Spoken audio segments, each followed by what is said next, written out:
Октябрь 1-ші, 2-ші, 3-ші қалашықты Бартоль өзінің топографиялық картасында түсірген болатын.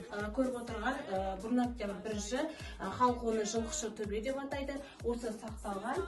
Біздің осы көріп отырғанымыздай кіреберіс жерде 8 метр, дуалдардың қалыңдығы 2 метрді құрайды. Қаңлы мәдениетіне жататын қалашық болып табылады.